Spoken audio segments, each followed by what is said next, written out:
வணக்கம். நான் தமிழன்பன்.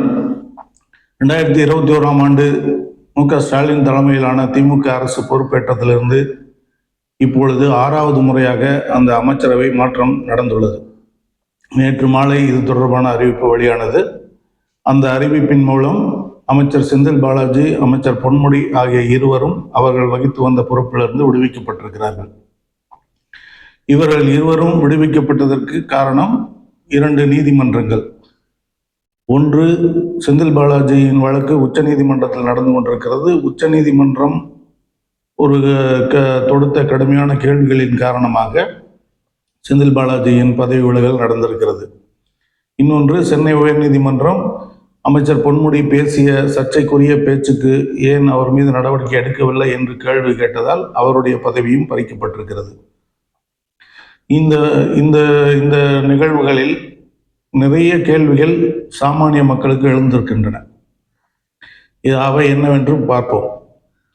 அமைச்சர் செந்தில் பாலாஜி கடந்த 2023ஆம் ஆண்டு ஜூன் மாதம் கைது செய்யப்படுகிறார். அமலாக்கத்துறை வழக்கு ஒரு பணம் பரிமாற்றத்தில் சட்டவிரோதம் நடந்திருக்கிறது என்று சொல்லி அமலாக்கத்துறை பதிவு செய்த வழக்கின் கீழ் அமைச்சராக இருக்கும்போதே அவர் கைது செய்யப்படுகிறார். 2023 ஜூன் மாதம் அவர் கைது செய்யப்படுகிறார். கிட்டத்தட்ட 15 மாதங்கள் அவர் சிறையில் இருக்கிறார். இதற்கிடையில் அமைச்சராகவே சில வாரங்கள் தொடர்ந்து அப்புறம் அமைச்சரவையிலிருந்து விடுவிக்கப்பட்டு அவர் சட்டமன்ற உறுப்பினராக மட்டும் இருந்தார். 2024 கடந்த ஆண்டு செப்டம்பர் 26ஆம் தேதி உச்சநீதிமன்றம் அவருக்கு பிணை வழங்கியது. அதைத் தொடர்ந்து அவர் சிறையிலிருந்து வெளியில் வந்தார். அடுத்த நாளே அவர் மீண்டும் அமைச்சராக பொறுப்பேற்றுக் கொண்டார். அமைச்சராக பொறுப்பேற்று கிட்டத்தட்ட இப்போது செப்டம்பர் 26, 27 இப்போ ஏப்ரல் 28 கிட்டத்தட்ட 7 மாதங்கள் அவர் அமைச்சராக பதவி வகித்தார். இந்த 7 மாதங்கள் அமைச்சராக பதவி வகித்தவரை உச்சநீதிமன்றம் சில நாட்களுக்கு முன் கடும் கேள்வி கணைகளால் தொலைத்தெடுத்தது. இவர் அமைச்சராக இருக்கும்போது குற்றம் செய்தார் என்பதற்காகத்தான் இவர் மீது வழக்கே பதிவு செய்யப்பட்டிருக்கிறது. சிறைக்கும் அனுப்பப்பட்டார். அப்படி இருக்கும்போது பிணை கிடைக்க வேண்டும், மீண்டும் அவர் எப்படி அமைச்சர் பொறுப்பேற்கலாம் என்கிற கேள்வியை உச்சநீதிமன்றம் கேட்டது. அதோடு அந்த அமைச்சர் பொறுப்பா அல்லது பிணையா, வெளியில் இருக்க வேண்டுமா அல்லது அமைச்சராக இருக்க வேண்டுமா என்று முடிவு செய்து கொள்ளுங்கள் என்று ஒரு கெடு விதித்தது. இறுதி கெடு விதித்தது போல் உச்சநீதிமன்றம் விதித்தது. அதன் விளைவாகவே அவர் நேற்று பதவி விலகல் செய்திருக்கிறார். நமக்குள்ள இது இது இது தொடர்பாக சாமானியர்களுக்கு எழும் கேள்விகள் எல்லாம், அவர் அமைச்சராக பதவி ஏற்றது சட்டவிரோதம் என்றால் அவர் பதவியேற்ற 7 மாதங்கள் கழித்து தான் அதை உச்சநீதிமன்றம் சொல்ல வேண்டுமா? இந்த 7 மாதங்களில் அவர் அமைச்சராக தொடர்ந்து இருக்கும்போது அறிவித்த அறிவிப்புகள், செயல்பாடுகள் இவற்றுக்கெல்லாம் என்ன பொறுப்பு? யார் பதில் சொல்வது அதற்கு? ஒருவர் குற்றவாளி என்று சொன்னால், குற்றவாளி என்று நீதிமன்றம் இறுதியாக தீர்ப்பளிக்கும் வரை அவர் குற்றம் சாட்டப்பட்டவர் மட்டுமே என்பதுதான் பல வழக்குகளில் நீதிமன்றங்கள் சொன்ன விஷயம். அப்படி இருக்கும்போது இப்பொழுதும் அவர் குற்றவாளி என்று தீர்ப்பு வரவில்லை, குற்றம் சாட்டப்பட்டவராகத்தான் இருக்கிறார். அப்படி இருக்கும்போது அவருக்கு பிணை வழங்கிவிட்ட பிறகு பிணை பெற்ற ஒருவர் வீட்டில் சும்மாவே இருக்க வேண்டுமா? ஒவ்வொரு தொழில் செய்பவர்கள் அவரவர் தொழிலை செய்து கொண்டிருப்பார்கள். இவர் அமைச்சராக, அரசியல்வாதியாக இருக்கிறார். அமைச்சராக இருந்தால் அவருடைய பணியை அவர் செய்து கொண்டிருந்தார் என்பது இயற்கை. இதை குற்றம் என்று உச்சநீதிமன்றம் கருதுமானாலும் கூட 7 மாதங்கள் உச்சநீதிமன்றம் என்ன செய்தது என்ற கேள்விகள் எல்லாம் சாமானிய மக்கள் மனதில் எழுந்து கொண்டிருக்கின்றன. அவர் அமைச்சராக உச்சநீதிமன்றம் பிணை வழங்கியதும் அவர் அமைச்சராக பொறுப்பேற்கிறார். அது ஊரறிந்து நடக்கிற விஷயம். ஆளுநர் தான் அவருக்கு பதவி பிரமாணமும் செய்து வைக்கிறார். அப்படி இருக்கும்போது அப்பொழுதே உச்சநீதிமன்றம் அந்த வழக்கும் விசாரணையில் இருந்து கொண்டுதான் இருக்கிறது. உச்சநீதிமன்றம் அது குறித்தெல்லாம் கேள்வி எழுப்பவில்லை. உச்சநீதிமன்றத்தை அரசியல் அழுத்தங்கள் காரணமாக அரசியல் செய்ய வேண்டும் என்பதற்காக சிலர் அணுகுகிறார்கள். அவர்கள் அமைச்சராக செந்தில் பாலாஜி தொடர்ந்தால் இந்த வழக்கு பலவீனமாகிவிடும் என்கிற வாதத்தை எடுத்து வைக்கிறார்கள். அந்த வாதத்திற்கும் அமைச்சர் செந்தில் பாலாஜி தரப்பில் சொல்லப்பட்ட பதில் என்னவென்றால், அவர் அமைச்சராக இருப்பது தமிழ்நாட்டில், உச்சநீதிமன்றம் அவர் அமைச்சராக இருந்து சாட்சிகளை கலைத்து விடுவார் என்று நம்பினால் இந்த வழக்கை வேறு மாநிலத்துக்கு கூட மாற்றலாம். ஏனெனில் இது உச்சநீதிமன்றம் இதை உத்தரப்பிரதேசத்துக்கு கூட மாற்றலாம் என்று அமைச்சர் செந்தில் பாலாஜி தரப்பில் வாதம் வைக்கப்பட்டது. இவற்றை அந்த வாதத்தை கருத்தில் கொள்ளாமல் உச்சநீதிமன்றம் அமைச்சராக தொடர வேண்டுமா, பிணை பெற்று வெளியில் இருக்க வேண்டுமா என்று முடிவு செய்து கொள் என்று கராராக கூறியதால் அவர் அமைச்சராக இருக்க முடியவில்லை. இதில் இந்த இந்த வழக்கே கடந்த அதிமுக ஆட்சியின் போது அவர் அமைச்சராக இருந்த போது போடப்பட்ட வழக்கு. அந்த வழக்கை போட்டதே அப்போது திமுகவினர் தான். அந்த வழக்கு தான் இவ்வளவு தூரம் இந்த இடத்தை நின்று கொண்டிருக்கிறது. அந்த வழக்கில் சம்பந்தப்பட்ட வாத பிரதிவாதங்கள் அதற்குள் நாம் போக வேண்டியதில்லை. இருந்தாலும் இது சட்டப்படி நடக்கிறது. இந்திய அரசியல் சட்டப்படி இயங்குகிறது. அந்த அரசியல் சட்டப்படி இவர் அமைச்சர் பதவியிலிருந்து விலக்கப்பட்டிருக்கிறார் என்று வாதங்கள் வைக்கப்படுகின்றன. ஆனால் எல்லாமே சட்டப்படி தான் நடக்கின்றன என்கிற கேள்விதான் வெகு மக்களுக்கு எழுகிற கேள்வியாக இருக்கிறது.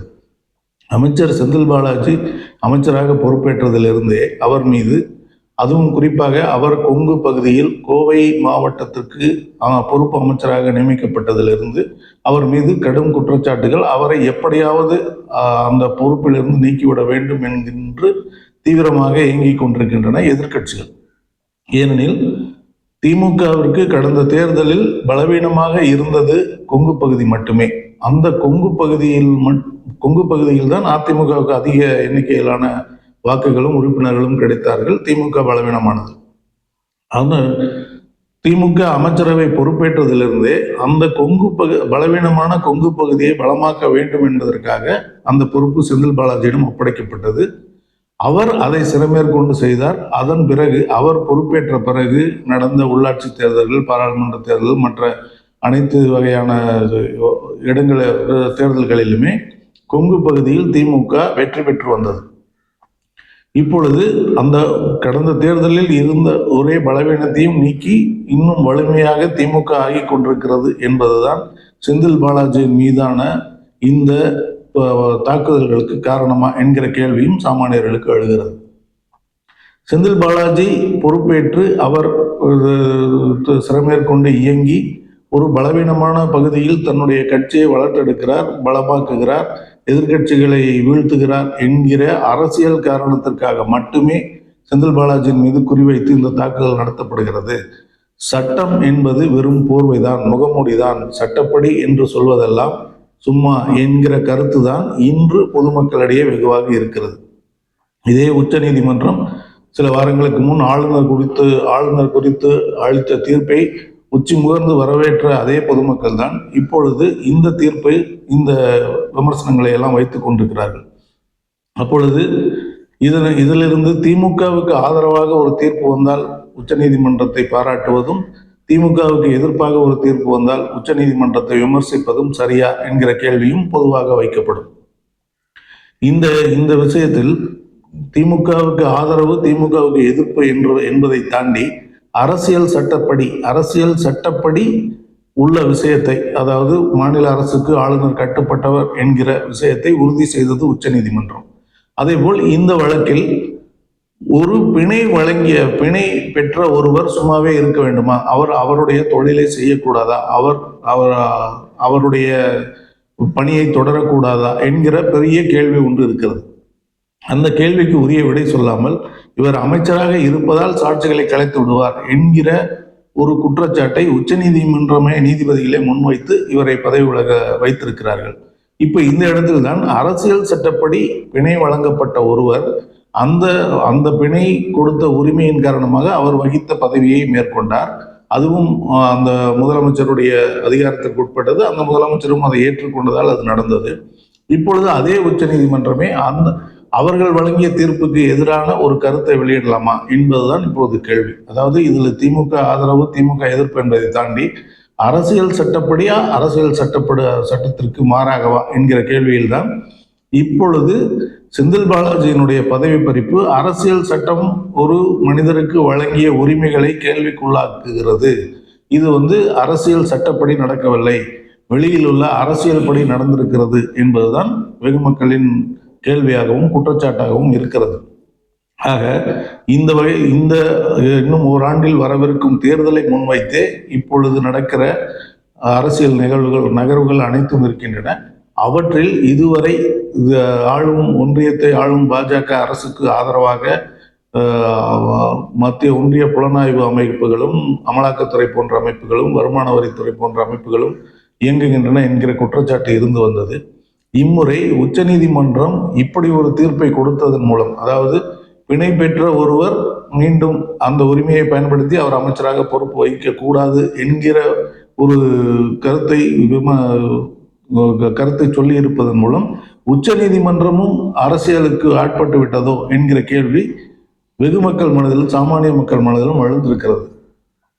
ஏனெனில் அரசியல் சட்டம் என்பது அனைவருக்கும் பொதுவானது. இதில் பிரதமர் முதல் சாதாரண குடிமகன் வரை அனைவருக்கும் பொதுவானது என்றுதான் எல்லா காலத்திலும் சொல்லப்படுகிறது. ஆனால் நடக்கிற நிகழ்வுகள், உச்சநீதிமன்றம் பிணை வழங்கிய பிறகு அமைச்சராக பொன்முடி பதவியேற்கிறார்.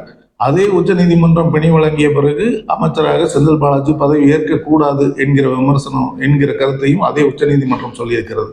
இப்படி முன்னுக்கு பின் முரணாக ஒவ்வொரு வழக்கும் ஒவ்வொரு தன்மையுடையது. அதற்கேற்ப நீதிபதிகள் கருத்து சொல்வார்கள் என்றால், அரசியல் சட்டம் அடிப்படையில் சொல்லக்கூடிய விஷயத்தை பாதுகாப்பது யார்? அரசியல் சட்டம் கொடுத்திருக்கும் உரிமையை பாதுகாப்பது, அடிப்படை சாதாரண மனிதர்களுக்கு கொடுத்திருக்கும் அடிப்படை உரிமையை பாதுகாப்பது யார்? இன்று செந்தில் பாலாஜி அமைச்சர் பொறுப்பிலிருந்து உச்சநீதிமன்றத்தின் நெருக்கடியால் நீக்கப்பட்டிருக்கிறார். நாளை இந்த ஆண்டு தேர்தல் வருகிறது. அந்த தேர்தலில் அவர் சட்டமன்ற ஒரு தொகுதியில் போட்டியிட்டு வெற்றி பெற்ற பிறகு மீண்டும் அமைச்சராக பொறுப்பேற்றால் பொறுப்பேற்கலாமா, பொறுப்பேற்க கூடாதா?